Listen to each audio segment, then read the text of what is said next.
Ladies and gentlemen, let's get ready to rumble! Get ready to rumble! Pump up the jig, yo, pump it up, yo, pump it aggressive. Y'all ready for this? I like to move it. I like to move it. I like to move it. I like to move it. I like to move it. I like to move it. Give it up. Welcome to the big show. Simply wait.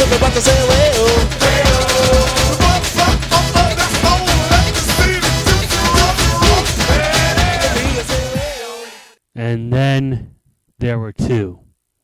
Green Bay, Pittsburgh, Super Bowl 45, and it's happening February 6th. This has been a long road for both teams. And now, out of the 32, 12 who have made it to the playoffs, only 2 remain. Who will be the Super Bowl champion? Will it be the Steelers? Or will it be the Packers? Let's rewind to back at the wild card. As we all know, the season starts with 32 teams vying for a trip to the Super Bowl. This year being held at the new Cowboys Stadium in Arlington, Texas. However, of those 32, only 12, 6 from each conference, will advance. This year's combatants involve from the AFC, the Indianapolis Colts, who won the South, the New York Jets, who were a wild card, the New England Patriots, who won the AFC East, the Pittsburgh Steelers, who won the North, the Chiefs, who won the West, and the Ravens, who won the last wild card spot. In the NFC, the 2 wild cards were the Saints and the Packers. From the East came the Eagles. From the West came the Seahawks. The North had the Bears, and the South, the Falcons. In the first game, Qwest Field had the Seahawks and the Saints. Seahawks, who had a 7-9 record, the first sub 500 team to actually make the playoffs, and they came in as the NFC West champions. So, not a lot at stake for our Seahawks and for the 12th men. That is until Marshawn Lynch goes 67 yards. Throwing everyone and scraping everyone off his legs. It just, if you ever seen that power run, I could post the link. You would enjoy it. Honest to God. And with that, Seattle went on to advance with a 41-36 victory, proving that a 7-9 record is nothing more than a number.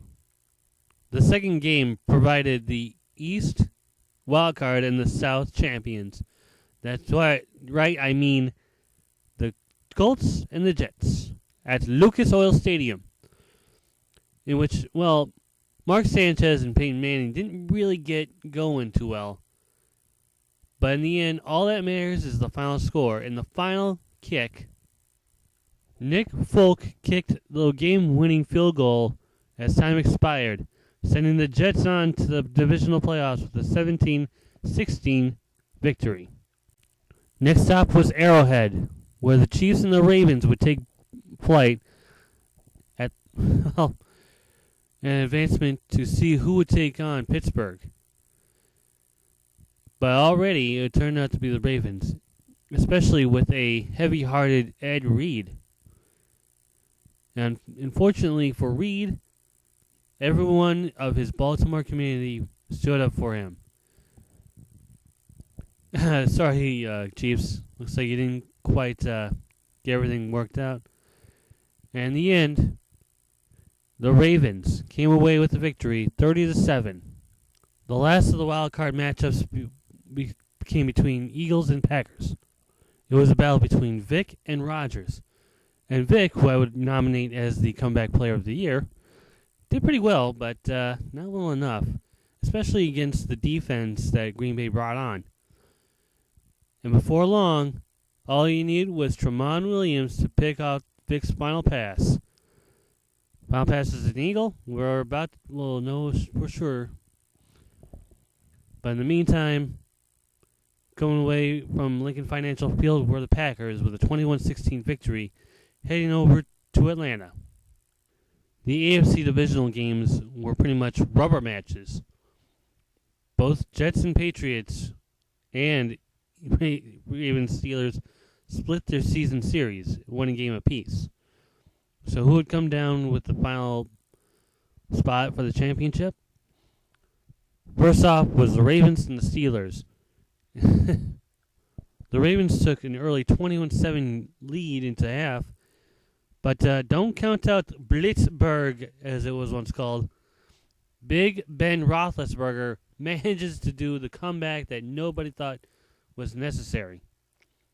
And they did it in fashion as the Steelers move on to the championship with a rounding 31-24 win. Then we go to the Georgia Dome, where the Packers faced off against the Falcons in a redemption match.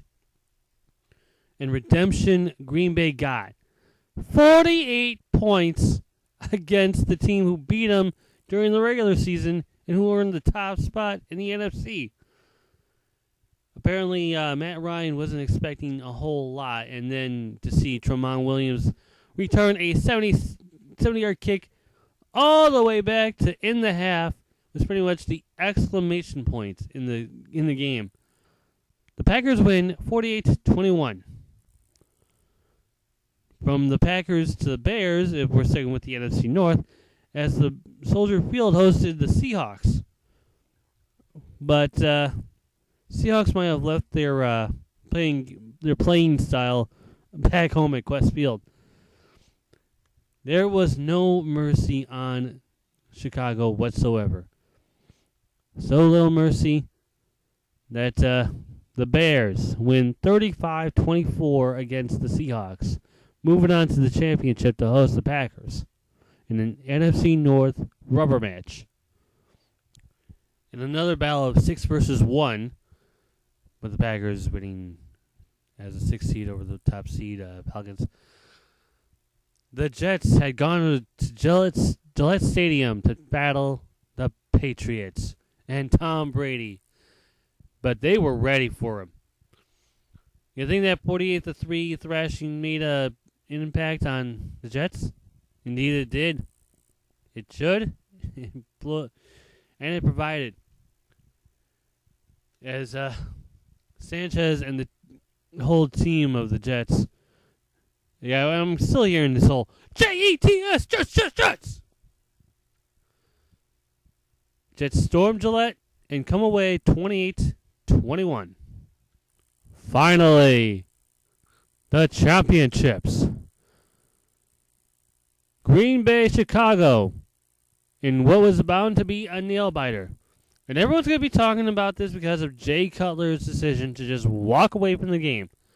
He didn't walk away. He was injured. He had a sprained MCL, and that would be enough physically and mentally to rattle you. And what really provided the game winner was B.J. Raji, the freezer, trying to intimidate William Perry a little bit. Well, regardless, it worked, and despite the chance for a comeback, Sam Shields protected the end zone and guided the Packers back to the Super Bowl since '98 when they lost to the Broncos. But guess what? Pack is back under the big time. 21-14, the final score. Lastly, it was Pittsburgh and the Jets. One of these two would go would go to the Super Bowl. The other one would just watch. And the Steelers really showed their opponents who's boss in the first half. And despite the comeback, the 19-point comeback in the second half for the Jets, not enough. 24-19, Steelers go on to the Super Bowl to face the Packers. And that's where we are now. Now, ultimately, who do I choose for, I should say, to go on and win? Well, you are talking about not only two quarterbacks, A-Rod and Big Ben, but you're also talking about Steel City, Pittsburgh, known for its high defenses, versus the cunning, stellar D of Green Bay. And after doing a little bit of studying, which is rare because I hardly study at all, and look at the line at this point, I have made a final ruling. Green Bay, Pittsburgh, final score 18-13. Packers win their 13th world title. That is my ruling. Case closed. See you at Super Bowl 45.